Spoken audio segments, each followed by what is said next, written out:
So, the big question is this: how are marketers like us, who don't cut corners and rely on hype filled, black hat, scammy marketing, who are always focused on providing value first and over delivering for our customers with every single purchase they make, how do we market our products and services in a way that allows us to get our message out into the world, dominate the competition, and create a lifestyle of freedom and abundance without sacrificing sales and profit?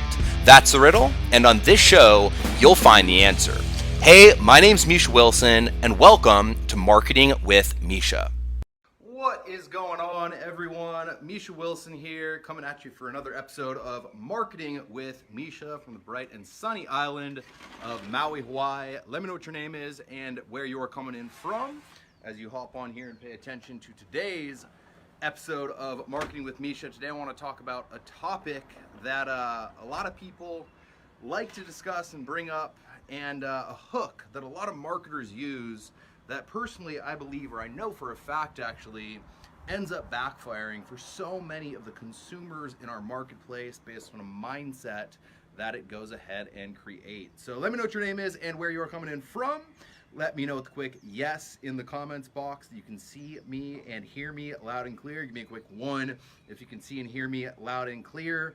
And looks like I got a couple people on here with me live as of right now, and I will go ahead and dive in. As always, if you guys get value out of today's Facebook Live, go ahead and share it. If I get the correct percentage of shares to actual views, I'll know that you guys, of course, like today's content, and I'll make more content just like this. So today I want to talk about the topic of try it before you buy it. You see so many different marketers with that hook. We have certain offers that have that hook. We have trial offers. We don't necessarily always lead with the message of try it before you buy it, but we do have trial offers.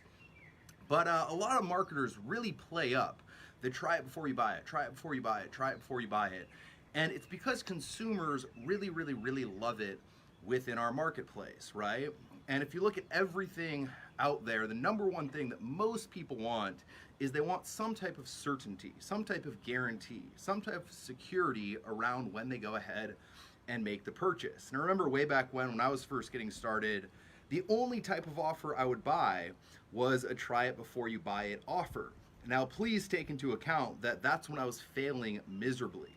That's when I was, $9,755 in debt, spinning my wheels, purchasing one product after the next, purchasing one course after the next, purchasing one system after the next, never gaining any traction, never making any progress, never actually seeing results in my business, and constantly just confused and overwhelmed, wondering what I was doing wrong, right? And looking back, it's crystal clear I wasn't focusing on one thing. I wasn't committed to one thing. I wasn't invested in one thing. And because of the fact that I wasn't invested in one thing, that's what I'm going to talk about here in just a minute, I wasn't able to go ahead and reach my goals. I wasn't able to go ahead and turn my vision into a reality. Whatever your vision may be for yourself, you won't be able to either if you're not truly committed to going ahead and hitting your goals, if you're not invested in hitting your goals, all right? And that's what I want to talk about here today, and that's the problem with the try it before you buy it mentality, all right? So again, so many marketers lead with that hook, and they do for a really specific reason, that being that, again, consumers love it. The issue is that when you are in the try it before you buy it mindset, you're in a mindset that virtually guarantees that you will fail in your business, right? So even if we just want to break down the specific language patterns, and I'll share with you one more lesson here in just a minute that perfectly illustrates why this works the way it does. But if we just break down the specific language pattern itself, try it before you buy it, the word try itself is what you call a presupposition. So in neurolinguistic programming, there's something called a presupposition, and I'm not a neurolinguistic programming expert. I do know the basics and the kind of framework of it. But essentially what a presupposition is when you say something in the context that presupposes something else, all right? It can be one word, it can be a sentence, it can be how you say one word. But as an example, and give me a quick 2 in the comments box below. Give me some likes, comments, hearts, shares as always. Danielle, Dawn, good to see you. Keisha, how are you? Give me a quick comment, like, heart, and share if you guys are getting value. But a presupposition, once again, is when you say something in the context that presupposes something else. So, not to get political here, not to say, you're right if you're a Democrat or you're right if you're a Republican or take sides. That's not what I do when it comes to politics. I think that's what's wrong with the country fundamentally, how divided it actually is. But if we look at the president, probably the most famous presupposition in the world right now is the term "Make America Great Again." All right, the word "again," and just to illustrate, presupposes that America isn't great right now, and also presupposes that America used to be better. All right, so if you just say "Make America Great," it wouldn't work if you said "Make America Greater," because that presupposes that America is already great. We're trying to make it greater, right? If we didn't have "again," it also wouldn't presuppose that America was great in the past. Make America great could mean that America has never been great, but again, we're trying to make it great now. So look at how that one word completely and totally shifts the context of the overall sentence. Make America great again presupposes that America was once great, and also presupposes that it is not great right now. So again, just an example of a presupposition. Now, why do I bring that up and why do I give you the example? Well, the word try, and you're actually taught this within neurolinguistic programming if you want to sell something. The word try subconsciously presupposes failure. All right, the word try subconsciously presupposes failure. So you're actually taught within neurolinguistic program, if you're trying to sell something, let's say you're trying to sell a mentorship course or a product, what you can do is you can say, you can have success with my course. You can have success by getting involved with our mentorship program, or you can try to do it all on your own, or you can try to figure it out all on your own. You're taught to say that because giving the two alternatives, success with the mentorship program or try to do it all on your own, if you think about it, you probably could do it all on your own. Someone might be able to figure it out all on your own. Now, I'm completely and totally for mentorship. I stand for mentorship. We offer mentorship, and mentorship is one of, if not the greatest shortcut to success in business and in life, whatever it may be. But just adding in, or you can try to do it all on your own, gives a completely and totally negative association with trying to do it all on your own versus maybe you want to try it all on your own, right? It's a completely and totally different frame through which the exact same thing is said. So again, just to illustrate the power of language patterns and the subconscious phenomena, the word try itself is a presupposition to failure. So whenever you hear anybody say, I'm just going to try it, whenever you hear anybody saying, I want to try it before you buy it, whenever you hear anybody saying, I want to try it before I invest, you can count 100% that that person is going to fail. You can count on that person not hitting their goals. You can count on that person not achieving success. You can count on that person floundering around, not being fully invested in one thing, jumping from one product to the next, one system to the next, one course to the next, and as a result, never seeing any progress, never actually picking up traction with anything, and not, unfortunately, going ahead and hitting their goals. You can bet money on it. Where on the flip side, when you hear the successful person, when you hear the successful language pattern, when you hear someone who is truly going to make it happen, it's just that, all right? I am going to make it happen. I am going to figure this out. I am going to, come hell or high water, get through everything that I suck at to figure out how to create success. I'm going to deal with the uncountable number of failures that I have to deal with in order to run a successful online business. I'm going to, hit my head up against the wall for years on end if it's necessary in order to go ahead and create success and create my breakthrough. And with every single one of my students I work with who actually goes on to create massive success in their business, that is their mindset, all right? Whether it be Ace and Rich, top earners here at Zan, we were going to be successful. We are going to be successful with the Super Affiliate Network. That's what they told me way back when.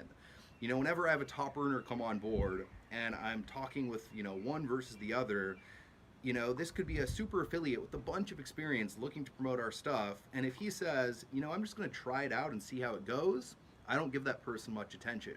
Where on the flip side, if someone says, I'm going to come in and I'm going to blow this thing up, I'll give that guy more attention. I'll help that guy out because I know, once again, the person is truly invested within the overall process. And the minute I shifted from try it before you buy it, and the minute I shifted from wanting that security, wanting that feeling of certainty within making the buying decision, is the minute that I created my breakthrough in my business. And for the first 9 months or so, I was struggling, I was confused, I was overwhelmed, like I mentioned a moment ago.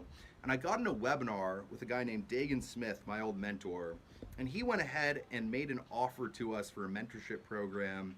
And it was one of those moments that I knew it was right for me. I knew it was the moment for me to make a decision. I knew it was the moment for me to kind of shape my destiny and shape my future.